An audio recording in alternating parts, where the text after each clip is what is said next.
ਪੰਜਾਬ ਦੀਆਂ ਸਿਆਸੀ ਖਬਰਾਂ ਦੇ ਉੱਪਰ ਸਾਡੇ ਖਾਸ ਪ੍ਰੋਗਰਾਮ ਖਬਰ ਪੜਤਾਲ ਦੇ ਵਿੱਚ ਤੁਹਾਡਾ ਸਵਾਗਤ ਹੈ। ਅੱਜ ਅਸੀਂ ਪੰਜਾਬ ਦੀਆਂ ਪ੍ਰਮੁੱਖ ਸਿਆਸੀ ਖਬਰਾਂ ਦੇ ਉੱਪਰ ਪੜਤਾਲ ਕਰਾਂਗੇ। ਸ਼੍ਰੋਮਣੀ ਅਕਾਲੀ ਦਲ ਦੇ ਸੀਨੀਅਰ ਆਗੂ ਬਿਕਰਮ ਸਿੰਘ ਮਜੀਠੀਆ ਦੇ ਉੱਪਰ NDPS ਐਕਟ ਦੇ ਤਹਿਤ ਮੁਕੱਦਮਾ ਦਰਜ ਹੋਇਆ। ਉਸ ਦੇ ਉੱਪਰ ਵੱਖੋ ਵੱਖਰੀਆਂ ਸਿਆਸੀ ਪਾਰਟੀਆਂ ਦੇ ਆਗੂਆਂ ਦੇ ਬਿਆਨ ਆ ਰਹੇ ਨੇ, ਉਸ 'ਤੇ ਗੱਲਬਾਤ ਕਰਾਂਗੇ। ਉਸ ਤੋਂ ਬਾਅਦ ਗੱਲ ਕਰਾਂਗੇ ਕਾਂਗਰਸ ਦੇ ਅੰਦਰੂਨੀ ਹਾਲਾਤਾਂ ਦੇ। ਬਹੁਤ ਸਾਰੇ ਅਜਿਹੇ ਕਾਂਗਰਸ ਦੇ ਆਗੂ ਨੇ ਜਿਨ੍ਹਾਂ ਬਾਰੇ ਕਿਆਸ ਰਾਈਆਂ ਲਗਾਈਆਂ ਜਾ ਰਹੀਆਂ ਕਿ ਕਾਂਗਰਸ ਛੱਡ ਕੇ ਕਿਸੇ ਹੋਰ ਸਿਆਸੀ ਪਾਰਟੀ ਦਾ ਪੱਲਾ ਫੜ ਸਕਦੇ ਨੇ। ਰਾਣਾ ਗੁਰਜੀਤ ਸੋਢੀ ਕਾਂਗਰਸ ਛੱਡ ਕੇ BJP ਦੇ ਵਿੱਚ ਆ ਗਏ ਨੇ। ਇਹਨਾਂ ਤਮਾਮ ਖਬਰਾਂ ਦੇ ਉੱਪਰ ਗੱਲਬਾਤ ਕਰਾਂਗੇ ਸੀਨੀਅਰ ਪੱਤਰਕਾਰ ਸੁਰਿੰਦਰ ਡੱਲਾ ਜੀ ਨਾਲ। ਡੱਲਾ ਜੀ, ਬਹੁਤ ਬਹੁਤ ਸਵਾਗਤ ਹੈ ਪ੍ਰੋਗਰਾਮ 'ਚ। ਬਹੁਤ ਧੰਨਵਾਦ ਜਗਦੀਸ਼ ਜੀ, ਤੁਹਾਡਾ ਵੀ ਔਰ ਦੁਨੀਆ ਭਰ ਦੇ ਪੰਜਾਬੀਆਂ ਦਾ ਹੀ ਬਹੁਤ ਬਹੁਤ ਧੰਨਵਾਦ ਡੱਲਾ ਸਾਹਿਬ। ਦਰਸ਼ਕਾਂ ਨਾਲ ਇਹ ਜਾਣਕਾਰੀ ਸਾਂਝੀ ਕਰ ਲਈਏ ਕਿ ਡੱਲਾ ਸਾਹਿਬ ਹੁਣ ਰੈਗੂਲਰ ਤੌਰ ਤੇ ਸਾਡੇ ਪ੍ਰੋਗਰਾਮ ਖਬਰ ਪੜਤਾਲ ਦੇ ਰਾਹੀਂ ਦਰਸ਼ਕਾਂ ਦੇ ਰੂਬਰੂ ਹੁੰਦੇ ਰਹਿਣਗੇ। ਸੋ ਪਹਿਲਾ ਸਵਾਲ ਡੱਲਾ ਸਾਹਿਬ ਕਾਂਗਰਸ ਦੇ ਅੰਦਰੂਨੀ ਹਾਲਾਤਾਂ ਤੇ ਕਰਨਾ ਚਾਹੂੰਗਾ। ਪੰਜਾਬ ਕਾਂਗਰਸ ਦੇ ਆਗੂ ਰਾਣਾ ਸੋਢੀ ਵੱਡੇ ਆਗੂ ਰਹੇ ਨੇ, BJP ਦਾ ਪੱਲਾ ਫੜ ਲਿਆ ਤੇ ਕਿਆਸ ਰਾਈਆਂ ਇਹ ਵੀ ਲਗਾਈਆਂ ਜਾ ਰਹੀਆਂ ਨੇ ਕਿ ਕਾਂਗਰਸ ਦੇ ਹੋਰ ਕਈ ਆਗੂ BJP ਦਾ ਪੱਲਾ ਫੜ ਸਕਦੇ ਨੇ। ਸੋ ਹੋਰ ਵੀ ਕਈ ਪਾਰਟੀਆਂ ਦੇ ਆਗੂ BJP ਦੇ ਵਿੱਚ ਗਏ ਨੇ। ਹੁਣ ਕਾਂਗਰਸ ਵੱਲ BJP ਹੋ ਗਈ ਹੈ। ਸੋ ਕਿਵੇਂ ਦੇਖਦੇ ਹੋ ਆਗੂ ਜਿਹੜੇ ਜਾਣਾ ਚਾਹੁੰਦੇ ਨੇ BJP ਵੱਲ, ਜਿਹੜੇ ਅੰਦਾਜ਼ੇ ਲਗਾਏ ਜਾ ਰਹੇ ਨੇ, ਕੀ ਕਾਰਨ ਨੇ, ਕਿਉਂ ਜਾ ਸਕਦੇ ਨੇ ਕਾਂਗਰਸ ਦੇ ਆਗੂ BJP ਦੇ ਵਿੱਚ? ਦੇਖੋ, ਬਹੁਤ ਹੀ ਚਰਚਾਵਾਂ ਸਿਆਸਤ 'ਚ ਬੜੀਆਂ ਗਰਮ ਨੇ। ਮੈਂ ਸੁਣ ਰਿਹਾ ਕਈ ਵਾਰੀ ਪੱਤਰਕਾਰਾਂ ਦੇ ਵੀ ਫੋਨ ਆ ਰਹੇ ਨੇ, ਇੱਕ ਦੂਸਰੇ ਨਾਲ ਗੱਲ ਦੀ ਸਾਂਝ ਪਾ ਰਹੇ ਨੇ ਕਿ ਕਾਂਗਰਸ ਦੇ ਕਈ ਲੀਡਰ BJP 'ਚ ਜਾ ਸਕਦੇ ਨੇ। ਅਸਲ 'ਚ ਜਦੋਂ ਚੋਣਾਂ ਦਾ ਮੌਸਮ ਆਉਂਦਾ ਨਾ ਜੀ ਜਗਦੀਸ਼ ਜੀ, ਬਹੁਤ ਸਾਰੇ ਲੀਡਰ ਇੱਧਰ ਉੱਧਰ ਜਾਂਦੇ ਨੇ। ਦੋ ਤਰ੍ਹਾਂ ਦੇ ਲੀਡਰ ਪਾਰਟੀ ਬਦਲਦੇ ਨੇ। ਇੱਕ ਤਾਂ ਉਹ ਲੀਡਰ ਪਾਰਟੀ ਬਦਲਦੇ ਨੇ ਜਿਨ੍ਹਾਂ ਨੂੰ ਲੱਗਦਾ ਹੈ ਵੀ ਸਾਨੂੰ ਟਿਕਟ ਨਹੀਂ ਮਿਲਣੀ। ਦੂਸਰਾ ਉਹ ਲੀਡਰ ਪਾਰਟੀ ਬਦਲਦਾ ਹੈ ਜਿਹਨੂੰ ਲੱਗਦਾ ਹੈ ਕਿ ਇਸ ਪਾਰਟੀ 'ਚ ਜੇ ਮੈਨੂੰ ਟਿਕਟ ਵੀ ਮਿਲ ਗਈ ਤਾਂ ਮੈਂ ਹਾਰ ਜਾਊਂਗਾ। ਉਹੀ ਸਥਿਤੀ ਕਾਂਗਰਸ 'ਚ ਹੈ। ਕੈਪਟਨ ਅਮਰਿੰਦਰ ਸਿੰਘ ਦੇ ਰਾਜ ਦੇ ਵਿੱਚ ਜਿਹੜੇ ਲੋਕਾਂ ਨੇ ਮੰਤਰਾਲੇ ਹੰਢਾਏ, ਹੁਣ ਮੈਂ ਪਹਿਲਾਂ ਤਾਂ ਗੱਲ ਕਰੂੰਗਾ ਗੁਰਮੀਤ ਸਿੰਘ ਸੋਢੀ ਹੋਣੀ ਸ਼ਾਮਲ ਹੋ ਗਏ ਭਾਜਪਾ 'ਚ। ਕੈਪਟਨ ਅਮਰਿੰਦਰ ਦੇ ਰਾਜ ਦੇ ਵਿੱਚ ਗੁਰਮੀਤ ਸਿੰਘ ਸੋਢੀ ਹੋਣਾ 'ਤੇ ਵੀ ਕਈ ਇਲਜ਼ਾਮ ਲੱਗੇ। ਹੁਣ ਹਰੀਸ਼ ਚੌਧਰੀ ਨੇ ਜਿਹੜੇ ਪ੍ਰਭਾਰੀ ਨੇ ਕਾਂਗਰਸ ਦੇ, ਮੈਂ ਉਹਨਾਂ ਦਾ ਬਿਆਨ ਸੁਣ ਰਿਹਾ ਸੀ ਕੱਲ੍ਹ। ਉਹ ਰਾਹੁਲ ਗਾਂਧੀ ਉਹਨਾਂ ਨੂੰ ਮਿਲੇ, ਉਸ ਤੋਂ ਬਾਅਦ ਉਹਨਾਂ ਨੇ ਬਿਆਨ ਦਿੱਤਾ ਇੱਕ ਮੀਡੀਆ ਦੇ ਨਾਲ। ਕਹਿੰਦੇ ਗੁਰਮੀਤ ਸੋਢੀ ਜਿੱਥੋਂ ਟਿਕਟ ਮੰਗ ਰਹੇ ਸੀ ਕਾਂਗਰਸ ਉਹਨਾਂ ਨੂੰ ਉੱਥੋਂ ਟਿਕਟ ਨਹੀਂ ਸੀ ਦੇ ਰਹੀ, ਕਿਉਂਕਿ ਗੁਰੂ ਹਰਸਹਾਏ ਤੋਂ MLA ਸੀ। ਕਹਿੰਦੇ ਉੱਥੋਂ ਉਹ ਜਿੱਤ ਨਹੀਂ ਸਕਦੇ। ਅਸਲ 'ਚ ਅੱਜ ਕੱਲ੍ਹ ਸਾਰੀਆਂ ਪਾਰਟੀਆਂ ਸਰਵੇਖਣ ਕਰਦੀਆਂ ਨੇ। ਜਿਵੇਂ ਆਮ ਆਦਮੀ ਪਾਰਟੀ ਨੇ ਪਿਛਲੀ ਵਾਰੀ ਸਰਵੇਖਣ ਕੀਤਾ ਸੀ ਵੀ ਸਾਡੀਆਂ 100 ਸੀਟਾਂ ਆਉਣਗੀਆਂ, ਉਹ ਸਰਵੇਖਣ ਹੀ ਗਲਤ ਹੋ ਗਿਆ। ਮੇਰੇ ਖਿਆਲ ਉਹ 20 ਰਹਿ ਗਈਆਂ ਸੀ, ਹੈ ਨਾ, ਬੈਂਸ ਪਾ ਕੇ 20-22 ਆਮ ਆਦਮੀ ਪਾਰਟੀ ਦੇ। ਹੁਣ ਕਾਂਗਰਸ ਪਾਰਟੀ ਵੀ ਇੱਕ ਸੀਟ ਦਾ ਸਰਵੇਖਣ ਕਰ ਰਹੀ ਹੈ, ਕਈ ਵਾਰ ਸਰਵੇਖਣ ਕਰ ਰਹੀ ਹੈ। ਹੁਣ ਹਰੀਸ਼ ਚੌਧਰੀ ਕਹਿੰਦੇ ਇਹ ਵੀ ਗੁਰੂ ਹਰਸਹਾਏ ਤੋਂ ਰਾਣਾ ਗੁਰਮੀਤ ਸੋਢੀ ਜਿੱਤ ਨਹੀਂ ਸੀ ਰਹੇ, ਅਤੇ ਜਿੱਥੋਂ ਗੁਰਮੀਤ ਸਿੰਘ ਸੋਢੀ ਟਿਕਟ ਮੰਗ ਰਹੇ ਸੀ ਉੱਥੋਂ ਕਾਂਗਰਸ ਟਿਕਟ ਨਹੀਂ ਸੀ ਦੇਣਾ ਚਾਹੁੰਦੀ। ਉਹ ਕਹਿੰਦੇ ਇਸ ਕਰਕੇ ਗੁਰਮੀਤ ਸੋਢੀ ਛੱਡ ਕੇ ਚਲੇ ਗਏ। ਹੁਣ ਇਹ ਤਾਂ ਬਹੁਤ ਸਾਰੇ ਮੰਤਰੀ ਨੇ ਕਾਂਗਰਸ 'ਚ ਜਿਨ੍ਹਾਂ ਦੀ ਪਰਫਾਰਮੈਂਸ ਚੰਗੀ ਨਹੀਂ। ਕੈਪਟਨ ਅਮਰਿੰਦਰ ਵੀ ਜੇ ਅੱਜ ਕਾਂਗਰਸ 'ਚ ਹੁੰਦੇ ਜਗਦੀਸ਼ ਜੀ, ਜੇ ਕੈਪਟਨ ਅਮਰਿੰਦਰ ਨੇ ਕਾਂਗਰਸ ਨਾ ਛੱਡੀ ਹੁੰਦੀ, ਮੈਨੂੰ ਲੱਗਦਾ ਕੈਪਟਨ ਅਮਰਿੰਦਰ ਦੀ ਟਿਕਟ ਵੀ ਕੱਟੀ ਜਾਣੀ ਸੀ, ਕਿਉਂਕਿ ਜਿੰਨੇ ਥੋਕ 'ਚ ਵਾਅਦੇ ਕੈਪਟਨ ਅਮਰਿੰਦਰ ਸਿੰਘ ਹੋਰਾਂ ਨੇ ਕੀਤੇ ਸੀ, ਘਰ ਨੌਕਰੀ, ਕਹਿੰਦੇ ਕਿਸ਼ਤਾਂ ਨਾ ਮੋੜਿਓ, ਸਾਰਿਆਂ ਦਾ ਕਰਜ਼ਾ ਮੈਂ ਹੀ ਮਾਫ ਕਰੂੰਗਾ, ਮੇਰੀ ਸਰਕਾਰ ਆ ਰਹੀ ਹੈ। ਮਨਪ੍ਰੀਤ ਬਾਦਲ ਹੋਣੀ ਵੀ ਉਦੋਂ ਨਾਲ ਸੀ, ਕਹਿੰਦੇ ਸੀ ਸਾਡੇ ਕੋਲੇ ਪੂਰੀ ਯੋਜਨਾ। ਅੱਜ ਕੱਲ੍ਹ ਮਨਪ੍ਰੀਤ ਬਾਦਲ ਦਾ ਵੀ ਦੇਖੋ ਬਠਿੰਡਾ ਦੇ ਵਿੱਚ, ਮਨਪ੍ਰੀਤ ਬਾਦਲ ਹੋਣਾ ਦਾ ਵੀ ਬਠਿੰਡਾ ਦੇ ਵਿੱਚ ਲੋਕਾਂ ਦੇ ਸਵਾਲਾਂ ਨਾਲ ਸਾਹਮਣਾ ਕਰਨਾ ਪੈ ਰਿਹਾ ਉਹਨਾਂ ਨੂੰ। ਲੋਕ ਸਵਾਲ ਕਰਦੇ ਨੇ ਵੀ ਮਨਪ੍ਰੀਤ ਜੀ ਤੁਸੀਂ ਤਾਂ ਕਹਿੰਦੇ ਸੀ ਅਸੀਂ ਕਰਜ਼ਾ ਮਾਫ ਕਰਾਂਗੇ, ਦੱਸੋ ਕੀ ਕਰੀਏ ਹੁਣ। ਸੋ ਜਦੋਂ ਹੁਣ ਲੋਕ ਚੋਣ ਜ਼ਾਬਤਾ ਲੱਗਣ ਤੋਂ ਬਾਅਦ, ਜਦੋਂ ਉਹ ਸਾਰੇ ਲੀਡਰ ਜਿਨ੍ਹਾਂ ਨੇ ਥੋਕ 'ਚ ਵਾਅਦੇ ਕੀਤੇ ਹੈ ਉਹਨਾਂ ਵਾਅਦਿਆਂ 'ਤੇ ਪੈਰਵਾਈ ਨਹੀਂ ਕੀਤੀ, ਮੁੱਦਿਆਂ 'ਤੇ ਪੈਰਵਾਈ ਨਹੀਂ ਕੀਤੀ, ਲੋਕ ਐਤਕੀ ਸਵਾਲ ਪੁੱਛਣਗੇ। ਹੁਣ ਬਹੁਤ ਸਾਰੇ ਲੀਡਰ ਨੇ, ਮੈਂ ਮਨਪ੍ਰੀਤ ਬਾਦਲ ਦਾ ਜ਼ਿਕਰ ਨਹੀਂ ਕਰਦਾ, ਕਾਂਗਰਸ 'ਚ ਵੀ ਬਹੁਤ ਸਾਰੇ ਲੀਡਰ ਨੇ, ਭਾਵੇਂ ਦੁਆਬੇ 'ਚ ਭਾਵੇਂ ਮਾਝੇ 'ਚ, ਆਪਣੇ ਜਗਦੀਸ਼ ਜੀ, ਜਿਨ੍ਹਾਂ ਨੇ ਕੈਪਟਨ ਅਮਰਿੰਦਰ ਦੇ ਨਾਲ ਰਲ ਕੇ ਵੱਡੇ ਵਾਅਦੇ ਕੀਤੇ, ਮੰਤਰਾਲੇ ਹੰਢਾਏ। ਅੱਜ ਜਦੋਂ ਆਪਣੇ ਹਲਕੇ 'ਚ ਜਾਂਦੇ ਆ ਨਾ, ਲੋਕ ਉਹਨਾਂ ਨੂੰ ਸਵਾਲ ਕਰਦੇ ਨੇ ਵੀ ਤੁਸੀਂ ਤਾਂ ਵੱਡੀਆਂ ਛੱਡਦੇ ਸੀ, ਤੁਸੀਂ ਤਾਂ ਕਹਿੰਦੇ ਸੀ ਘਰ ਨੌਕਰੀ ਦੇ ਦਿਆਂਗੇ, ਸਾਰਿਆਂ ਨੂੰ, ਨੌਜਵਾਨਾਂ ਨੂੰ ਮੋਬਾਈਲ ਦੇ ਦਿਆਂਗੇ, ਸਾਰਿਆਂ ਦਾ ਕਰਜ਼ਾ ਮਾਫ ਕਰ ਦਿਆਂਗੇ, ਨਸ਼ਾ ਖਤਮ ਕਰ ਦਿਆਂਗੇ। ਕੈਪਟਨ ਅਮਰਿੰਦਰ ਨੇ ਕੋਈ ਕਾਰਵਾਈ ਕੀਤੀ? STF ਦੀ ਰਿਪੋਰਟ ਨਹੀਂ ਕੈਪਟਨ ਅਮਰਿੰਦਰ ਤੋਂ ਖੁੱਲ੍ਹੀ, ਪਤਾ ਨਹੀਂ ਕਿਹੜੀ ਚੇਪੀ ਲੱਗੀ ਸੀ ਰਿਪੋਰਟ ਨੂੰ। ਹੁਣ ਵਾਲਿਆਂ ਨੇ ਦੇਖੋ, ਨਵਜੋਤ ਸਿੰਘ ਸਿੱਧੂ ਨੇ ਜਦੋਂ ਕਹਿਤਾ ਵੀ ਜੇ ਨਾ STF ਦੀ ਰਿਪੋਰਟ ਖੁੱਲ੍ਹੀ ਤੇ ਮੈਂ ਭੁੱਖ ਹੜਤਾਲ 'ਤੇ ਬਹਿ ਜਾਊਂਗਾ। ਤਿਆਰੀ ਸੀ ਨਵਜੋਤ ਸਿੰਘ ਸਿੱਧੂ ਦੀ ਭੁੱਖ ਹੜਤਾਲ ਦੀ। ਬਾਘੇ ਪੁਰਾਣੇ ਦੀ ਰੈਲੀ 'ਚ ਨਵਜੋਤ ਸਿੰਘ ਸਿੱਧੂ ਨੇ ਐਲਾਨ ਕਰਤਾ ਸੀ, ਥੋੜ੍ਹੇ ਜਿਹੇ ਦਿਨ ਹੀ ਹੋਏ ਨੇ, ਤੇ ਹੁਣ ਸੂਤਰਾਂ ਦੇ ਹਵਾਲੇ ਨਾਲ ਖਬਰਾਂ ਇਹ ਸੀ ਕਿ ਨਵਜੋਤ ਸਿੰਘ ਸਿੱਧੂ ਦੀ ਤਿਆਰੀ ਸੀ। ਦੇਖੋ ਜਿਹੜਾ ਡੈਵਲ ਕਲਾਂ ਜਾ ਕੇ ਆਏ ਹੋ, ਇਨਸਾਫ ਨਹੀਂ ਮਿਲ ਰਿਹਾ, ਉੱਥੇ ਧਰਨੇ ਤੇ ਬੈਠੇ, ਤੇ ਹੁਣ ਪਤਾ ਇਹ ਲੱਗਿਆ ਸੂਤਰਾਂ ਦੇ ਹਵਾਲੇ ਨਾਲ ਕਿ ਤਿਆਰੀ ਸੀ ਨਵਜੋਤ ਸਿੰਘ ਸਿੱਧੂ ਭੁੱਖ ਹੜਤਾਲ ਤੇ ਜਾ ਸਕਦੇ ਸੀ। ਲੈ ਫਿਰ ਸਰਕਾਰ ਹਰਕਤ 'ਚ ਆ ਗਈ। ਉਹਨਾਂ ਨੂੰ ਪਤਾ ਸੀ ਵੀ ਨਵਜੋਤ ਸਿੰਘ ਸਿੱਧੂ ਭੁੱਖ ਹੜਤਾਲ ਤੇ ਬਹਿ ਗਿਆ ਤੇ ਉਹਨੇ ਉੱਠਣਾ ਨਹੀਂ। ਫਿਰ ਭੁੱਖ ਵਾਲੀ ਹੜਤਾਲ ਨਵਜੋਤ ਸਿੰਘ ਸਿੱਧੂ ਦੀ ਖਤਮ ਨਹੀਂ ਹੋਣੀ, ਆਰ ਪਾਰ ਹੀ ਲਾਓ ਨਵਜੋਤ ਸਿੰਘ ਸਿੱਧੂ। ਤੇ ਫਿਰ ਕਾਰਵਾਈ ਦੇਖੋ ਹੁਣ ਨਸ਼ੇ ਵਾਲੇ ਮਾਮਲੇ 'ਚ ਵੀ ਕੀਤੀ ਸਰਕਾਰ ਨੇ। ਅਸਲ 'ਚ ਕੀ ਹੈ, ਜਿਹੜੇ ਲੀਡਰਾਂ ਨੇ ਮੁੱਦਿਆਂ ਦੀ ਲੜਾਈ ਨਹੀਂ ਨਾ ਲੜੀ ਜਗਦੀਸ਼ ਜੀ, ਉਹ ਹੁਣ ਦੋ ਗੱਲਾਂ ਸੋਚ ਰਹੇ ਨੇ ਵੀ ਜੇ ਸਾਨੂੰ ਟਿਕਟ ਮਿਲ ਵੀ ਗਈ ਇਸ ਸੀਟ ਤੋਂ ਅਸੀਂ ਜਿੱਤਣਾ ਨਹੀਂ। ਹੁਣ ਬਹੁਤ ਸਾਰੇ ਲੀਡਰ ਨੇ, ਕਾਂਗਰਸ ਦੇ ਕਹਿ ਲਓ, ਚਾਹੇ ਕਾਂਗਰਸ ਦੇ ਵੀ ਕਈ ਲੀਡਰ ਨੇ ਜਿਹੜੇ ਆਪਣੀਆਂ ਸੀਟਾਂ ਬਦਲਣਾ ਚਾਹੁੰਦੇ ਨੇ। ਉਹਨਾਂ ਨੂੰ ਇਹ ਹੈ ਵੀ ਇਸ ਸੀਟ ਤੇ ਸਾਡੀ ਐਂਟੀ ਇਨਕੰਬੈਂਸੀ ਬਹੁਤ ਹੈ ਭਾਈ, ਇੱਥੇ ਸਾਨੂੰ ਵੋਟ ਨਹੀਂ ਪੈਣੀ ਜਿੱਤਣ ਵਾਲੀ, ਵੀ ਅਸੀਂ ਸੀਟ ਬਦਲ ਲਈਏ। ਹੁਣ ਦੂਸਰੀ ਸੀਟ ਤੇ ਪਹਿਲਾਂ ਹੀ ਦੂਸਰੇ ਲੋਕ ਮਿਹਨਤ ਕਰ ਰਹੇ ਨੇ। ਹੁਣ ਜਿੱਥੇ ਪਹਿਲਾਂ ਹੀ ਦੂਸਰੇ ਉਮੀਦਵਾਰ ਮਿਹਨਤ ਕਰ ਰਹੇ ਨੇ ਉੱਥੇ ਉਹ ਹੱਕਦਾਰ ਟਿਕਟ ਦੇ ਬਣ ਗਏ।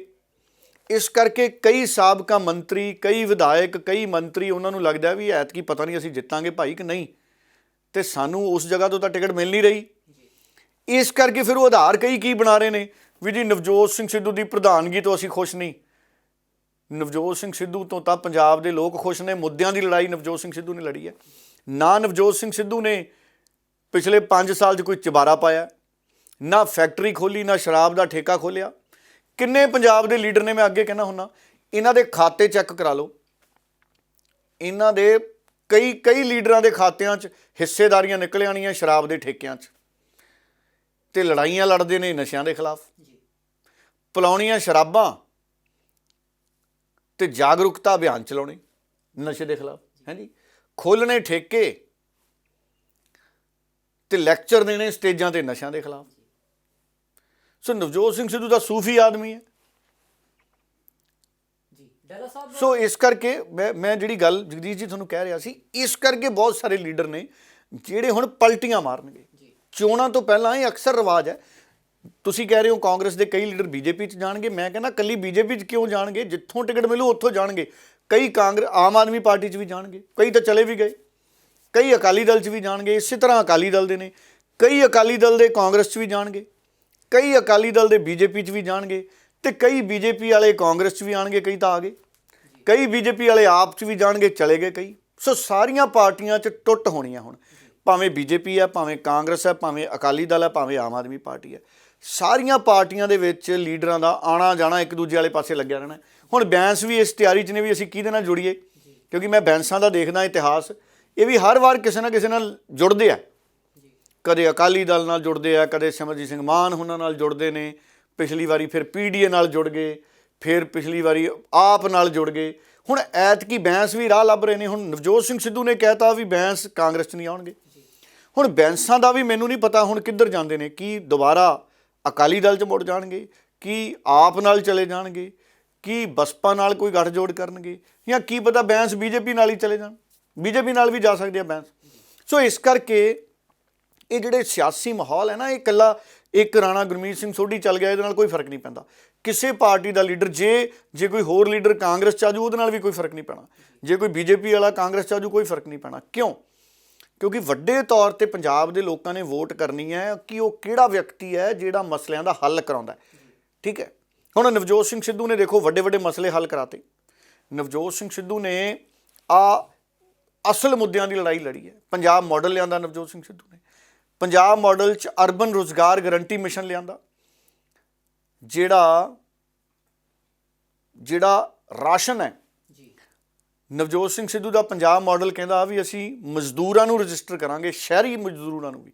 ਜਿਹੜੇ ਸ਼ਹਿਰੀ ਮਜ਼ਦੂਰ ਕਿਹੜੇ ਆ ਸਾਡੇ, ਜਿਹੜੇ ਦਿਹਾੜੀ ਲਾਉਣ ਜਾਂਦੇ, ਜਿਹੜੇ ਕੋਈ ਮਿਸਤਰੀ ਦੇ ਨਾਲ ਨੇ, ਕੋਈ ਲੈਂਟਰ ਪਾਉਣ ਵਾਲੇ ਨੇ, ਕੋਈ ਕੰਧ ਚਿਣਨ ਵਾਲੇ ਨੇ, ਰੋਜ਼ਾਨਾ ਜਿਹੜੇ ਰੋਜ਼ਾਨਾ ਦੇ ਦਿਹਾੜੀਦਾਰ ਹੈ, ਕੋਈ ਕਬਾੜ ਦਾ ਕੰਮ ਕਰਨ ਵਾਲਾ, ਕੋਈ ਇਹੋ ਜਿਹਾ ਮੇਰੇ ਵਰਗਾ ਦਿਹਾੜੀਦਾਰ ਹੈ ਜਿਹੜਾ ਕਹਿੰਦਾ ਜਿਹੜਾ ਮਰਜ਼ੀ ਕੰਮ ਕਰਾ ਲਓ, ਮੈਂ ਤਿਆਰ ਬੈਠਾ ਭਾਈ, ਮੈਨੂੰ ਸ਼ਾਮ ਨੂੰ ਦਿਹਾੜੀ ਦੇ ਦਿਓ, ਮੇਰਾ ਦਾਲ ਫੁਲਕਾ ਚੱਲੂ। ਉਹ ਤੋਂ ਚਾਹੇ ਇੱਟਾਂ ਚਕਾ ਲਓ, ਚਾਹੇ ਭਰਤ ਪਵਾ ਲਓ, ਚਾਹੇ ਰੋੜੀ ਕਟਾ ਲਓ, ਹੈ ਜੀ, ਚਾਹੇ ਲਿਫਾਫੇ ਚਕਾ ਲਓ ਖੇਤ 'ਚੋਂ, ਫਾਲਤੂ ਵੀ ਖੇਤ ਦੀ ਸਫਾਈ ਕਰਦੇ ਭਾਈ, ਸਾਡਾ ਕੋਠਾ ਧੋ ਦੇ ਭਾਈ, ਛੱਤ ਧੋ ਦੇ, ਵਿਹੜਾ ਧੋ ਦੇ ਸਾਡਾ, ਦਿਹਾੜੀ ਜਿਹੜਾ ਮਰਜ਼ੀ ਕੰਮ ਕਰਾ ਲਓ। ਇਹੋ ਜਿਹੇ ਵੀ ਨੇ ਕਈ। ਸੋ ਇਸ ਕਰਕੇ ਸ਼ਹਿਰੀ ਮਜ਼ਦੂਰਾਂ ਦੇ ਲਈ ਵੀ ਨਵਜੋਤ ਸਿੰਘ ਸਿੱਧੂ ਪੀਡੀਐਸ ਸਕੀਮ ਲਿਆ, public distribution scheme Punjab model 'ਚ ਵੀ ਸ਼ਹਿਰੀ ਮਜ਼ਦੂਰਾਂ ਨੂੰ ਰੁਜ਼ਗਾਰ ਦੀ ਗਰੰਟੀ ਵੀ ਹੈ ਤੇ ਉਹਨਾਂ ਨੂੰ ਜਿਹੜੀ ਪੀਡੀਐਸ ਪਬਲਿਕ ਡਿਸਟ੍ਰੀਬਿਊਸ਼ਨ ਸਿਸਟਮ 'ਚ ਆਟਾ ਦਾਲ ਹੈ ਉਹ ਵੀ ਅਸੀਂ ਦੇਵਾਂਗੇ। ਸੋ ਇਸ ਕਰਕੇ ਨਵਜੋਤ ਸਿੰਘ ਸਿੱਧੂ ਕੋਲੇ ਤਾਂ ਇੱਕ ਮਾਡਲ ਹੈ ਔਰ ਨਵਜੋਤ ਸਿੰਘ ਸਿੱਧੂ ਦੇ ਇਸ ਮਾਡਲ ਦੇ ਨਾਲ ਲੋਕ ਸਹਿਮਤੀ ਵੀ ਰੱਖ ਰਹੇ ਨੇ ਔਰ ਲੋਕਾਂ 'ਚ ਨਵਜੋਤ ਸਿੰਘ ਸਿੱਧੂ ਨੇ ਲੜਾਈ ਜਿਹੜੀ ਲੜੀ ਹੈ, ਭਾਵੇਂ ਬੇਅਦਬੀ ਦੇ ਮਾਮਲੇ ਸੀ, ਨਸ਼ਿਆਂ ਦਾ ਮਾਮਲਾ ਸੀ, ਭਾਵੇਂ ਬੇਰੁਜ਼ਗਾਰੀ ਦੇ ਮਸਲੇ ਸੀ, ਭਾਵੇਂ ਸਰਕਾਰ ਨੂੰ ਥਾਂ ਤੇ ਜਗਾਉਣਾ, ਭਾਵੇਂ ਸ਼ਰਾਬ ਮਾਫੀਆ ਦੇ ਖਿਲਾਫ, ਰੇਤੇ ਦੇ ਮਾਫੀਆ ਦੇ ਖਿਲਾਫ, ਸਾਰੇ ਮਾਫੀਆਂ ਦੇ ਖਿਲਾਫ ਇੱਕੋ ਹੀ ਵਿਅਕਤੀ ਲੀਡਰ ਲੜਿਆ ਪਿਛਲੇ 4.5 ਸਾਲ 'ਚੋਂ। ਔਰ ਬੱਚੇ ਨੂੰ ਪਤਾ, ਗਲੀ 'ਚ ਤੁਰੇ ਜਾਣੇ ਨਿਆਣੇ ਨੂੰ ਪੁੱਛ ਲਓ ਨਵਜੋਤ ਸਿੰਘ ਸਿੱਧੂ ਨੂੰ, ਉਹਨੂੰ ਵੀ ਪਤਾ ਹੁੰਦਾ ਵੀ ਇਹ ਲੀਡਰ ਹੈ। ਸੋ ਇਸ ਕਰਕੇ ਨਵਜੋਤ ਸਿੰਘ ਸਿੱਧੂ ਪਹਿਲੀ ਕਤਾਰ 'ਚ ਹੈ ਇਸ ਵਕਤ ਲੋਕਾਂ ਦੀ ਕਚਹਿਰੀ 'ਚ, ਲੋਕ ਅਦਾਲਤ 'ਚ। ਲੋਕਤੰਤਰ 'ਚ ਸਭ ਤੋਂ ਵੱਡੀ ਅਦਾਲਤ ਲੋਕਾਂ ਦੀ ਹੁੰਦੀ। ਦੇਖੋ ਮੋਦੀ ਸਾਹਿਬ ਨੂੰ ਚੁਣਿਆ ਨਾ ਦੂਜੀ ਵਾਰੀ ਲੋਕਾਂ ਨੇ, ਇਸੇ ਤਰ੍ਹਾਂ ਨਵਜੋਤ ਸਿੰਘ ਸਿੱਧੂ ਇਸ ਵਕਤ ਪੰਜਾਬ 'ਚ ਇੱਕ ਪਾਸੇ ਆ ਤੇ ਬਾਕੀ ਸਾਰੇ ਇੱਕ ਪਾਸੇ ਆ। ਕੋਈ ਵੀ ਜਾਵੇ ਕੋਈ ਵੀ ਆਵੇ ਉਹਦੀ ਇੱਛਾ ਹੈ। ਕਾਂਗਰਸ ਨੂੰ ਨੁਕਸਾਨ ਨਹੀਂ ਹੋਏਗਾ। ਮੈਂ ਕਿਹਾ ਯਾਰ ਕਮਾਲ ਹੋ ਗਈ, ਕਾਂਗਰਸ ਨੂੰ ਕਾਹਦਾ ਨੁਕਸਾਨ ਵੀ? ਕਈ ਆਏ ਕਈ ਗਏ, ਕਾਂਗਰਸ ਤੇ ਖੜੀ ਹੈ। ਕਾਂਗਰਸ ਤੇ ਵਿਚਾਰਧਾਰਾ ਹੈ, ਤੁਸੀਂ ਉਸ ਵਿਚਾਰਧਾਰਾ ਨਾਲ ਹੋ ਤੇ ਤੁਸੀਂ ਕਾਂਗਰਸ ਦੇ ਨਾਲ ਹੋ। ਸੈਕੂਲਰ ਵਿਚਾਰਧਾਰਾ ਜਿਹੜੀ ਹੈ ਉਹ ਦੇਸ਼ ਨੂੰ ਆਜ਼ਾਦ ਕਰਾਉਣ ਵਾਲੀ ਪਾਰਟੀ 70 ਸਾਲ ਦੀ, ਇਹ ਉਹ ਪਾਰਟੀ ਹੈ। ਇੱਕ ਵਿਚਾਰਧਾਰਾ, ਤੁਸੀਂ ਉਸ ਵਿਚਾਰਧਾਰਾ ਨਾਲ ਨਹੀਂ ਹੋ ਤਾਂ ਚਲੇ ਜਾਓ। ਲੇਕਿਨ ਮੈਂ ਜਿੰਨਾ ਕੁ ਉਹਨੂੰ ਫੈਸਿਲਿਟੇਟ ਕਰ ਸਕਦਾ, ਜਿੰਨਾ ਕੁ ਆਵਾਜ਼ ਚੁੱਕ ਸਕਦਾ, ਜਿਹੜੇ ਲੋਕ ਅੱਜ ਉਸ ਕਗਾਰ ਤੇ ਕਿ ਉਹਨਾਂ ਨੂੰ ਭਰੋਸਾ ਹੀ ਨਹੀਂ ਰਹਿ ਗਿਆ, ਚਾਹੇ ਬੇਅਦਬੀ ਦੀ ਗੱਲ ਹੋਵੇ ਭਾਵੇਂ ਹੋਰ ਗੱਲ, ਮੈਂ ਇਹਦੇ 'ਚ ਹਮੇਸ਼ਾ ਇੱਕ ਸਾਜ਼ਿਸ਼ ਨੂੰ ਦੇਖਦਾ ਕਿ ਜਦੋਂ ਇਲੈਕਸ਼ਨ ਕੋਲ ਆਉਂਦਾ ਉਦੋਂ ਹੀ ਇਹੋ ਜਿਹੀਆਂ ਘਟਨਾਵਾਂ ਵਾਪਰਦੀਆਂ। ਇਹ ਸਭ ਤੋਂ ਇੰਪੋਰਟੈਂਟ ਗੱਲ ਮੈਂ ਕਹਿਣ ਲੱਗਿਆ, ਅਗਰ ਇਸ ਗੱਲ ਨੂੰ ਤੁਸੀਂ ਹਾਈਲਾਈਟ ਕਰੋਗੇ ਤੇ ਬਹੁਤ ਵਧੀਆ। ਕਈ ਵਾਰ ਇਹ ਹੁੰਦਾ ਹੈ ਕਿ ਜਾਣ ਬੁੱਝ ਕੇ ਜਦੋਂ ਇਲੈਕਸ਼ਨ ਆਉਂਦੀ ਹੈ ਨਾ, ਸਹਿਮ ਫੈਲਾਇਆ ਜਾਂਦਾ। ਉਹ ਸਹਿਮ ਇੱਕ ਪਾਰਟਿਕੂਲਰ ਸ਼ਹਿਰੀ ਕਮਿਊਨਿਟੀ ਦੇ ਵਾਸਤੇ ਹੈ ਵੀ ਉਹ ਸਹਿਮ ਜਾਣ ਔਰ ਫਿਰ ਪੋਲਰਾਈਜੇਸ਼ਨ ਹੋ ਜੇ। ਇਹੋ ਜਿਹਾ ਕੁਛ ਨਹੀਂ ਹੈ। ਪੰਜਾਬ ਇਕੱਠਾ ਹੈ, ਪੰਜਾਬ ਗੁਰੂਆਂ ਦੀ ਵਿਚਾਰਧਾਰਾ ਨਾਲ ਬੰਨਿਆ ਹੋਇਆ, ਪੰਜਾਬ ਹਿੰਦੂ, ਸਿੱਖ, ਮੁਸਲਮਾਨ, ਈਸਾਈ ਸਭ ਇਕੱਠੇ ਨੇ। ਇਹ ਪਹਿਲਾਂ ਵੀ ਜਿਨ੍ਹਾਂ ਨੇ ਖਤਾ ਖਾਧੀ 50 ਸੀਟਾਂ ਤੋਂ 15-18 ਤੇ ਆਏ, ਉਹਨਾਂ ਨੇ ਆਹੀ ਕੁਛ ਕੀਤਾ ਸੀ। ਇਹੀ ਕੁਕਰਮ ਉਹਨਾਂ ਦਾ ਨਾਸ਼ ਕਰਕੇ, ਇਸ ਕਰਕੇ ਜਿਹੜੇ ਹੁਣ ਵੀ ਇਹ ਕੋਸ਼ਿਸ਼ਾਂ ਕਰ ਰਹੇ ਆ ਵੋਟ ਬੈਂਕ ਦੀ ਰਾਜਨੀਤੀ ਦੇ ਲਈ, ਜ਼ਾਤ ਪਾਤ ਧਰਮ ਦੇ ਨਾਂ ਦੇ ਉੱਤੇ ਲੋਕਾਂ ਨੂੰ ਵੰਡਣਾ, ਉਹਨਾਂ ਨੂੰ ਮੂੰਹ ਦੀ ਖਾਣੀ ਪਏਗੀ। ਕਿਉਂਕਿ ਪੰਜਾਬ ਪੰਜਾਬੀਅਤ ਨੂੰ ਨਹੀਂ ਛੱਡੇਗਾ, ਪੰਜਾਬ ਆਪਸੀ ਭਾਈਚਾਰੇ ਨੂੰ ਨਹੀਂ ਛੱਡੇਗਾ, ਪੰਜਾਬ ਆਪਸੀ ਸਾਂਝ ਨੂੰ ਨਹੀਂ ਛੱਡੇਗਾ, ਆਪਸੀ ਪਿਆਰ ਨੂੰ ਨਹੀਂ ਛੱਡੇਗਾ। ਇਸੇ ਕਰਕੇ ਜਦੋਂ ਵੀ ਕੋਈ ਪੋਲਰਾਈਜੇਸ਼ਨ ਦੀ ਗੱਲ ਆਉਂਦੀ ਹੈ ਦੇਸ਼ 'ਚੋਂ, ਪੰਜਾਬ ਪੁੱਠਾ ਚੱਲਦਾ। ਸਾਈਂ ਮੀਆਂ ਮੀਰ ਨੇ ਦਰਬਾਰ ਸਾਹਿਬ ਦੀ ਨੀਂਹ ਰੱਖੀ, 4 ਵਰਨਾਂ ਨੂੰ ਖੁੱਲ੍ਹੇ ਦਰਵਾਜ਼ੇ ਨੇ, ਕਿਸੇ ਨੂੰ ਕੋਈ ਰੋਕ ਟੋਕ ਨਹੀਂ, ਕੋਈ ਧਰਮ ਨਹੀਂ, ਕੋਈ ਜ਼ਾਤ ਨਹੀਂ, ਕੋਈ ਪਾਤ ਨਹੀਂ, ਕੋਈ ਊਂਚ ਨਹੀਂ, ਕੋਈ ਨੀਚ ਨਹੀਂ। ਇਹੀ ਅੱਜ ਪੰਜਾਬੀਅਤ ਅਸੀਂ ਉਸਾਰਨੀ ਹੈ। ਇਸੇ ਪੰਜਾਬੀਅਤ ਦੇ ਨੂੰ ਸਾਧਨ ਬਣਾ ਕੇ ਅਸੀਂ ਇਲੈਕਸ਼ਨ ਲੜਨਾ। 900 ਚੂਹੇ ਖਾ ਕੇ ਬਿੱਲੀ ਚੱਲੇ ਹੱਜ ਨੂੰ ਲੋਕ ਸਭ ਸਮਝਦੇ ਆ। 15 ਸੀਟਾਂ ਦੇ ਉੱਤੇ ਬਾਦਲ ਪਰਿਵਾਰ ਨੂੰ ਅਸੀਂ ਤਾਂ ਲਿਆਏ ਨਹੀਂ, ਪੰਜਾਬ ਦੇ ਲੋਕ ਲਿਆਏ। ਪਿਛਲੇ ਮਹੀਨੇ ਹਰ ਰੋਜ਼ 7-7 ਘੰਟੇ 8-8 ਘੰਟੇ home minister, DGP, chief minister ਇੱਕੋ ਇੱਕ ਪਲੈਨਿੰਗ ਤੇ ਲੱਗੇ ਰਹੇ ਆ। ਆ ਜਿਹੜਾ ਬੇਅਦਬੀ ਦਾ ਇੱਥੇ ਹੋਇਆ, 1 ਮਿੰਟ ਨਹੀਂ ਚੀਫ ਮਿਨਿਸਟਰ ਨੇ ਲਾਇਆ ਕਿ ਦੋਸ਼ੀਆਂ ਨੂੰ ਫੜਨ ਵਾਸਤੇ ਡੀਜੀਪੀ ਨੂੰ। ਉਹਨਾਂ ਨੇ ਪਿਛਲੇ ਹਫ਼ਤਾ ਵੀ 10 ਦਿਨ ਕੱਲਾ ਮਜੀਠੀਆ ਨੂੰ ਅੰਦਰ ਕਰਨਾ, ਇਹਨਾਂ ਅੰਦਰ ਕਰਨਾ। ਇਸ ਕਰਕੇ ਨਾ ਅਸੀਂ ਡਰੀਏ, ਨਾ ਅਸੀਂ ਪ੍ਰਵਾਹ ਕਰੀਏ। ਅਸੀਂ ਤੁਹਾਡਾ ਚੈਲੰਜ ਐਕਸੈਪਟ ਕਰ ਲਿਆ। ਹੁਣ ਆਓ ਮੈਦਾਨੇ ਜੰਗ 'ਚ ਦੇਖਾਂਗੇ ਤੁਹਾਨੂੰ ਪੰਜਾਬ ਦੀ ਕਚਹਿਰੀ ਵਿੱਚ ਜੈ ਜੀ ਕਰਤੂਤਾਂ ਇਹਨਾਂ ਦੀਆਂ, ਜ਼ਮਾਨਤਾਂ ਜ਼ਬਤ ਹੋਣਗੀਆਂ। ਤੇ ਮੈਂ ਇੱਕ ਹੋਰ ਵੀ ਕਹਿਣਾ ਚਾਹੁੰਦਾ, ਝੂਠੇ ਕੇਸ ਬਣਾਉਣੇ ਗੁਨਾਹ ਹੈ। ਸਾਡੀ ਇਹਨਾਂ ਦੀ ਸਰਕਾਰ ਦੇ ਦੌਰਾਨ ਬਹੁਤ ਸਾਡੇ ਵਰਕਰਾਂ ਤੇ ਝੂਠੇ ਕੇਸ ਬਣਾਏ ਗਏ ਹੈ, ਬਜ਼ੁਰਗ ਮਾਈਆਂ ਤੇ ਬਜ਼ੁਰਗਾਂ ਦੇ ਬੱਚਿਆਂ ਦੇ ਕੇਸ ਝੂਠੇ ਕਰਾਏ ਗਏ ਹੈ। ਤਾਂ ਮੈਂ ਅੱਜ ਚੈਲੰਜ ਐਕਸੈਪਟ ਕਰਦਾ ਤੇ ਮੈਂ ਕਹਿਣਾ ਚਾਹੁੰਦਾ, ਸਾਡੀ ਸਰਕਾਰ ਹੋਣ ਤੇ ਸਾਰੇ ਜਿੰਨੇ ਝੂਠੇ ਕੇਸ ਅਸੀਂ ਇਨਵੈਸਟੀਗੇਸ਼ਨ ਕਰਾਵਾਂਗੇ। ਤੇ ਜਿਹੜੇ ਪੁਲਿਸ ਅਫਸਰ ਨੇ ਤੇ ਜਿਹੜੇ ਸਿਆਸੀ ਲੀਡਰ ਨੇ ਜ਼ਿੰਦਗੀਆਂ ਬਰਬਾਦ ਕੀਤੀਆਂ ਗਰੀਬ ਬੰਦਿਆਂ ਦੀਆਂ, ਪੋਲਿਟਿਕਸ ਕਰਕੇ, ਸਿਆਸਤ ਕਰਕੇ, ਉਹਨਾਂ ਨੂੰ ਨੌਕਰੀਆਂ ਦੀ ਵੀ ਕੱਢਿਆ ਜਾਊਗਾ, ਉਹਨਾਂ ਦੇ ਖਿਲਾਫ ਐਕਸ਼ਨ ਵੀ ਲਿੱਤਾ ਜਾਊਗਾ। ਡਾਕਟਰ ਸਾਹਿਬ, ਸ਼੍ਰੋਮਣੀ ਅਕਾਲੀ ਦਲ ਦੇ ਸੀਨੀਅਰ ਆਗੂ ਬਿਕਰਮ ਸਿੰਘ ਮਜੀਠੀਆ ਦੇ ਖਿਲਾਫ NDPS ਐਕਟ ਦੇ ਤਹਿਤ ਅੱਜ ਮਾਮਲਾ ਦਰਜ ਕੀਤਾ ਗਿਆ। ਬੜੇ ਚਿਰ ਤੋਂ ਇਹ ਕਿਆਸ ਰਾਈਆਂ ਲਗਾਈਆਂ ਜਾ ਰਹੀਆਂ ਸਨ ਕਿ ਉਹਨਾਂ ਦੇ ਖਿਲਾਫ ਇਸ ਮਾਮਲੇ ਦੇ ਤਹਿਤ ਕਾਰਵਾਈ ਹੋ ਸਕਦੀ ਹੈ। ਸੋ ਅੱਜ ਵੱਖੋ ਵੱਖਰੇ ਬਿਆਨ ਵੀ ਆਏ ਨੇ। ਸ਼੍ਰੋਮਣੀ ਅਕਾਲੀ ਦਲ ਦੇ ਆਗੂ ਸੁਖਬੀਰ ਸਿੰਘ ਬਾਦਲ ਹੋਣਾ ਨੇ ਕਿਹਾ ਹੈ ਕਿ ਸਾਡੀ ਸਰਕਾਰ ਆਉਣੀ ਤੈਅ ਹੈ, ਫਿਰ ਅਸੀਂ ਦੇਖਾਂਗੇ ਕਿਹੜੇ ਅਧਿਕਾਰੀ ਨੇ ਕਾਰਵਾਈ ਕੀਤੀ ਹੈ ਤੇ ਕਿਹੜੇ ਸਿਆਸੀ ਜਿਹੜੇ ਆਗੂ ਨੇ ਉਹਨਾਂ ਦੇ ਦਬਾਅ ਹੇਠ ਕਾਰਵਾਈ ਕੀਤੀ ਗਈ ਹੈ, ਉਹਨਾਂ ਦੇ ਖਿਲਾਫ ਕਾਰਵਾਈ ਕਰਾਂਗੇ।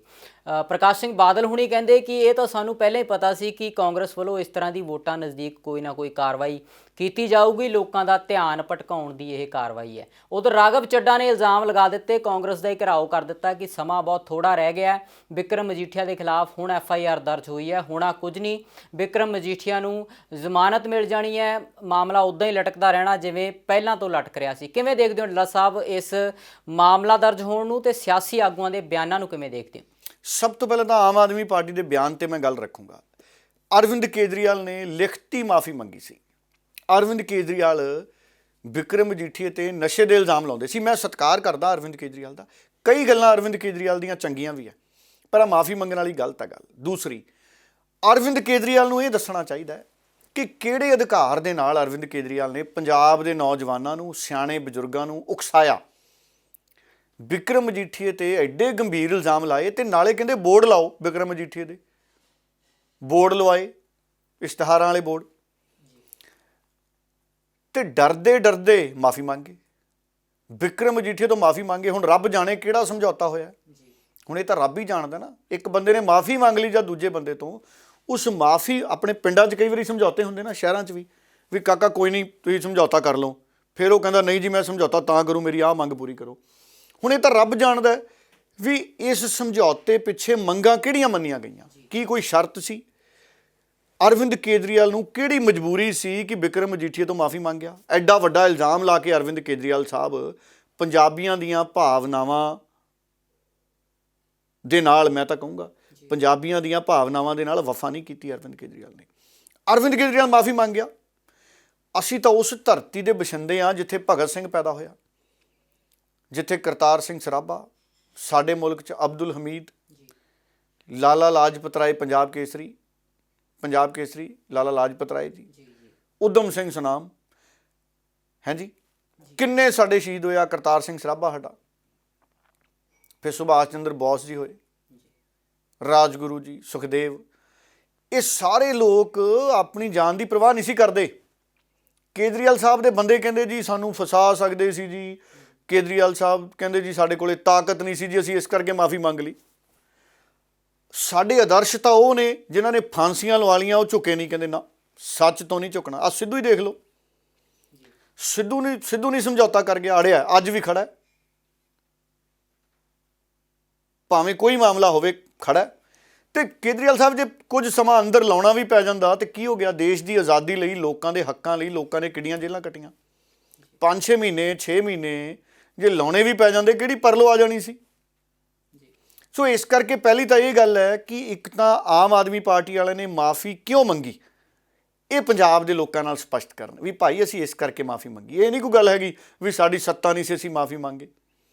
ਦੂਸਰਾ, ਜਿਹੜੀ ਹੁਣ ਤੁਸੀਂ ਗੱਲ ਕੀਤੀ ਵੀ ਅਕਾਲੀ ਦਲ ਵਾਲੇ ਕਹਿੰਦੇ ਵੀ ਇਹ ਕੇਸ, ਦੇਖੋ ਜ਼ਮਾਨਤ ਕਾਨੂੰਨੀ ਹੱਕ ਹੈ, ਇਹ ਤਾਂ ਅਦਾਲਤਾਂ ਕਹਿੰਦੀਆਂ ਨੇ। ਹੁਣ ਜਦੋਂ ਅਦਾਲਤ ਜ਼ਮਾਨਤ ਦੇਊਗੀ ਉਦੋਂ ਜ਼ਮਾਨਤ ਹੋਊਗੀ ਨਾ।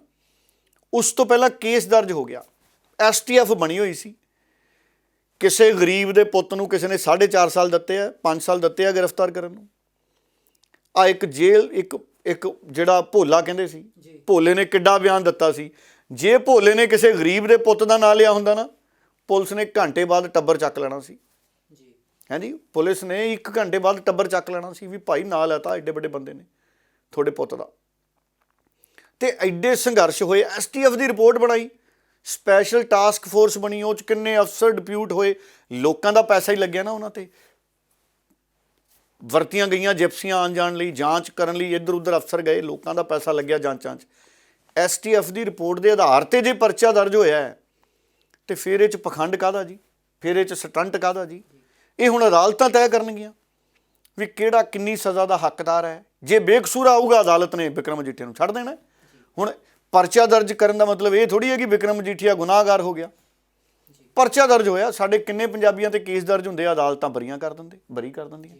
ਕਈਆਂ ਤੇ ਝੂਠੇ ਵੀ ਦਰਜ ਹੁੰਦੇ ਆ, ਪੋਲੀਟੀਕਲ ਦਬਾਅ ਤੇ ਦੇਖੋ ਅਕਾਲੀ ਦਲ ਦੇ ਰਾਜ 'ਚ ਕਿੰਨੇ ਝੂਠੇ ਪਰਚੇ ਦਰਜ ਸੀ। ਇਹ ਤਾਂ ਕੈਪਟਨ ਅਮਰਿੰਦਰ ਕਹੀ ਜਾਂਦਾ। ਉਹਨੇ ਕਮਿਸ਼ਨ ਬਣਾਤਾ ਸੀ, ਉਹ ਕਮਿਸ਼ਨ 'ਚ ਸਾਬਕਾ ਜੱਜ ਸੀ, ਉਹਨਾਂ ਨੇ ਆ ਕੇ ਕੇਸ ਰੱਦ ਕੀਤੇ। ਉਹ ਕਹਿੰਦੇ ਅਕਾਲੀ ਦਲ ਨੇ ਝੂਠੇ ਪਰਚੇ ਦਰਜ ਕੀਤੇ। ਹੁਣ ਅਕਾਲੀ ਕਹਿੰਦੇ ਸਾਡੇ ਤੇ ਵੀ ਝੂਠਾ ਪਰਚਾ ਦਰਜ ਹੋ ਗਿਆ। ਹੁਣ ਇਹ ਪਰਚਾ ਵੀ ਅਦਾਲਤ ਤੈਅ ਕਰੂਗੀ ਵੀ ਕੀ ਵਿਕਰਮ ਮਜੀਠੀਆ ਤੇ ਪਰਚਾ ਝੂਠਾ ਦਰਜ ਹੋਇਆ ਜਾਂ ਸੱਚਾ ਦਰਜ ਹੋਇਆ, ਤਾਂ ਅਦਾਲਤ ਨੇ ਤੈਅ ਕਰਨਾ। ਆਪਾਂ ਤਾਂ ਇੰਨੀ ਗੱਲ ਕਰ ਸਕਦੇ ਹਾਂ ਵੀ ਵਿਕਰਮ ਮਜੀਠੀਆ ਤੇ ਭਾਈ ਕੇਸ ਦਰਜ ਹੋ ਗਿਆ, ਤੇ ਜੇ ਵਿਕਰਮ ਮਜੀਠੀਆ ਤੇ ਕੇਸ ਦਰਜ ਹੋ ਗਿਆ ਤੇ ਕਿਹੜੀ ਗੱਲ ਹੋ ਗਈ? STF ਦੀ ਰਿਪੋਰਟ ਦੇ ਆਧਾਰ ਤੇ ਪੁਲਿਸ ਨੇ ਦਰਜ ਕੀਤਾ, ਤੇ ਹੁਣ ਅਦਾਲਤ 'ਚ ਜਾ ਕੇ ਦੁੱਧ ਦਾ ਦੁੱਧ ਤੇ ਪਾਣੀ ਦਾ ਪਾਣੀ ਹੋ ਜਾਊਗਾ। ਗ੍ਰਿਫਤਾਰੀ ਪੁਲਿਸ ਨੇ ਤੈਅ ਕਰਨੀ ਹੈ ਜਾਂ ਅਦਾਲਤ ਦੱਸੂਗੀ। ਜੇ ਗ੍ਰਿਫਤਾਰ ਕਰ ਵੀ ਲਿਆ ਵਿਕਰਮ ਮਜੀਠੀਆ ਤਾਂ ਵੀ ਕਿਹੜੀ ਐਡੀ ਗੱਲ ਹੈ। ਬਾਦਲ ਸਾਹਿਬ ਨੇ ਦੇਖੋ ਕਿੰਨਾ ਸਮਾਂ ਜੇਲ੍ਹ ਕੱਟੀ ਹੈ, ਵੱਡੇ ਬਾਦਲ ਸਾਹਿਬ ਨੇ ਕਿੰਨਾ ਸਮਾਂ ਜੇਲ੍ਹ ਕੱਟੀ ਹੈ। ਵੱਡੇ ਬਾਦਲ ਡਰਦੇ ਨਹੀਂ ਸੀ ਜੇਲ੍ਹ ਜਾਣ ਤੋਂ, ਵੱਡੇ ਬਾਦਲ ਕਦੀ ਜੇਲ੍ਹ ਜਾਣ ਤੋਂ ਨਹੀਂ ਡਰੇ, ਇਸੇ ਕਰਕੇ 5 ਵਾਰੀ ਮੁੱਖ ਮੰਤਰੀ ਬਣੇ ਨਾ।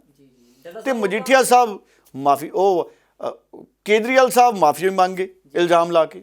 ਸੋ ਕੇਜਰੀਵਾਲ ਸਾਹਿਬ ਨੂੰ ਬਾਦਲ ਸਾਹਿਬ ਤੋਂ ਸਿੱਖਣਾ ਚਾਹੀਦਾ ਵੀ ਜੇਲ੍ਹ ਜੂਲ ਤੋਂ ਨਹੀਂ ਡਰੀਦਾ। ਜਿੱਥੇ ਹੱਕ ਦੀ ਸੱਚ ਦੀ ਗੱਲ ਹੋਵੇ, ਲੋਕਾਂ ਦੇ ਲਈ ਆਪਾਂ ਇਨਸਾਫ ਦੀ ਲੜਾਈ ਲੜਨੀ ਹੋਵੇ, ਉੱਥੇ ਜੇਲ੍ਹ ਜਾਣ ਤੋਂ ਕਾਹਦਾ ਡਰਨਾ ਜੀ? ਦੱਸੋ, ਉੱਥੇ ਵੀ ਤਾਂ ਇਨਸਾਨ ਹੀ ਨੇ, ਹੈ ਜੀ। ਚਲੋ ਬਾਕੀ ਗੱਲ ਸਾਰਿਆਂ ਦੀ ਸੁਣਾ ਦਿਓ। ਡੈਮੋਕ੍ਰੇਸੀ ਹੈ, ਡੈਮੋਕ੍ਰੇਸੀ 'ਚ ਅਦਾਲਤਾਂ ਹੀ ਫੈਸਲਾ ਕਰਦੀਆਂ ਨੇ, ਅਦਾਲਤਾਂ ਸਭ ਤੋਂ ਵੱਡੀਆਂ ਨੇ। ਫਿਰ ਆ ਹੁਣ ਆਖਰੀ ਫਾਲ ਆਪਦੇ ਜਾਣੇ ਠੋਕਣ ਦੀ ਕੋਸ਼ਿਸ਼ ਕਰਦੇ ਆ, ਜਿਹਦਾ ਨੁਕਸਾਨ ਕਾਂਗਰਸ ਨੂੰ ਹੋਣਾ, ਹੋਰ ਕਿਸੇ ਨੂੰ ਨਹੀਂ। ਪਰ ਇਸ ਦਾ ਨਾਲ ਪੰਜਾਬ ਦੇ ਮਾਹੌਲ ਵਿੱਚ ਵਿਘਨ ਪੈ ਸਕਦਾ ਹੈ ਕਿ ਇੰਨਾ ਪੁਰਾਣਾ, ਇੰਨੇ ਸਾਲ ਪੁਰਾਣੀ ਜਿਹੜੀ ਰਿਪੋਰਟ ਹੈ, ਜਿਹਦੇ ਵਿੱਚ ਡਾਇਰੈਕਟ ਕੋਈ ਵੀ ਫਾਈਂਡਿੰਗ ਸਰਦਾਰ ਬਿਕਰਮ ਸਿੰਘ ਮਜੀਠੀਆ ਦੇ ਖਿਲਾਫ ਨਹੀਂ ਹੈ, ਉਸ ਕੇਸ ਨੂੰ ਜਿਹੜੀ ਉਹਦੇ 'ਚ ਇਨਐਡਮਿਸਿਬਲ ਐਵੀਡੈਂਸ ਹੈ, ਉਹਨੂੰ ਜਿਹੜਾ ਦੁਬਾਰਾ ਸਿਰਫ ਇੱਕ ਰਾਜਨੀਤਿਕ ਛੜਯੰਤਰ ਖੇਡਣ ਵਾਸਤੇ ਹੁਣ ਫਿਰ ਐਡਾ ਵੱਡਾ ਡਰਾਮਾ ਰਚਿਆ ਗਿਆ। ਔਰ ਹੈਰਾਨੀ ਦੀ ਗੱਲ ਹੈ ਕਿ ਕੋਈ ਰਿਪੋਰਟ 2014 ਦੀ ਹੈ, ਕੋਈ 2008 ਦੀ ਹੈ, ਤੇ ਹੁਣ ਜਿਹੜਾ ਓਪੀਨੀਅਨ ਲਿਆ ਗਿਆ ਉਹ ਵੀ ਨਵੇਂ ਐਡਵੋਕੇਟ ਜਨਰਲ ਸਾਹਿਬ ਜਿਹੜੇ ਸਿੱਧੂ ਸਾਹਿਬ ਨੇ ਲੜ ਕੇ ਤੇ ਪਹਿਲੇ ਐਡਵੋਕੇਟ ਜਨਰਲ ਨੂੰ ਲਾ ਕੇ ਜਿਹੜੇ ਹੁਣ ਵਾਲੇ ਐਡਵੋਕੇਟ ਜਨਰਲ ਹੈ ਓਪੀਨੀਅਨ ਉਹਨਾਂ ਤੋਂ ਲਿਆ ਗਿਆ। ਦੇਖੋ, ਸਾਨੂੰ ਤਾਂ ਇਹਦਾ ਪਤਾ ਹੀ ਸੀ। ਇਹਨਾਂ ਨੇ ਪਿਛਲੇ ਦਿਨਾਂ 'ਚ 3 DGP ਬਦਲੇ ਆ।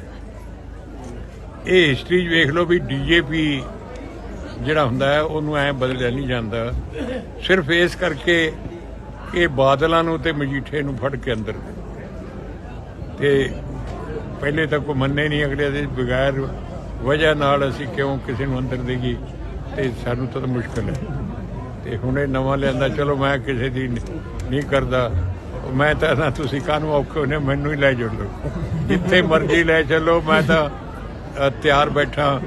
ਤੇ ਇਹ ਇਸ ਤਰ੍ਹਾਂ ਬਦਲਾਖੋਰੀ ਦੀ ਜਿਹੜੀ ਨੀਤੀ ਹੈ, ਇਹ ਕੋਈ ਜਿਹੜੀ ਸਰਕਾਰ ਕਰਦੀ ਹੈ ਉਹਨੂੰ ਖਮਿਆਜ਼ਾ ਭੁਗਤਣਾ ਪੈਂਦਾ। ਇਹ ਪਹਿਲੀ ਮਿਸਾਲ ਨਹੀਂ, ਇਹਨਾਂ ਨੇ ਕਿਉਂਕਿ ਹਰ ਤਰ੍ਹਾਂ ਨਾਲ ਸ਼੍ਰੋਮਣੀ ਅਕਾਲੀ ਦਲ ਨੂੰ ਕਮਜ਼ੋਰ ਕਰਨਾ ਚਾਹੁੰਦੀਆਂ, ਪੰਜਾਬ ਨੂੰ ਕਮਜ਼ੋਰ ਕਰਨਾ ਚਾਹੁੰਦੀਆਂ। ਮੇਰੇ ਤੇ ਵੀ ਇਹੋ ਜਿਹੇ ਸੈਂਕੜੇ ਪਰਚੇ ਕੀਤੇ ਇਹਨਾਂ ਨੇ, ਮੈਨੂੰ ਤਾਂ ਕਦੇ ਕੋਈ ਮੈਂ ਨਾ ਤਕਲੀਫ ਮਹਿਸੂਸ ਕੀਤੀ ਹੈ। ਇੱਥੋਂ ਤੱਕ ਕਹਿੰਦੇ ਕਿ ਬਾਦਲ ਦਾ ਛੱਡਣਾ ਨਹੀਂ, ਮੇਰੀ ਵਾਈਫ ਤੇ ਵੀ ਮੁਕੱਦਮਾ ਕੀਤਾ, ਸਾਨੂੰ ਉਹ ਬਰੀ ਹੋਏ। ਮੇਰਾ ਮਤਲਬ ਇਹ ਸਰਕਾਰਾਂ ਜਿਹੜੀਆਂ ਸਮਝਦੀ ਨਹੀਂ ਸਰਕਾਰ ਦਾ ਮਤਲਬ ਕੀ ਹੈ। ਜੀ ਡੱਲਾ ਸਾਹਿਬ, ਹੁਣ ਆਪਣੇ ਪ੍ਰੋਗਰਾਮ ਨੂੰ ਸਮਾਪਤ ਕਰਨ ਦਾ ਵਕਤ ਹੋ ਗਿਆ। ਦਰਸ਼ਕਾਂ ਤੋਂ ਆਪਾਂ ਇਜਾਜ਼ਤ ਲੈਂਦੇ ਹਾਂ ਜੀ। ਬਹੁਤ ਬਹੁਤ ਧੰਨਵਾਦ। ਬਹੁਤ ਬਹੁਤ ਧੰਨਵਾਦ। ਕੋਈ ਵੀ ਧਿਰ ਕੋਈ ਆਪਣਾ ਵਿਚਾਰ ਰੱਖਣਾ ਚਾਹਵੇ, ਜਗਦੀਸ਼ ਜੀ ਜ਼ਰੂਰ ਦਿਖਾ ਦਿਓ ਸਾਰੇ। ਬਹੁਤ ਧੰਨਵਾਦ।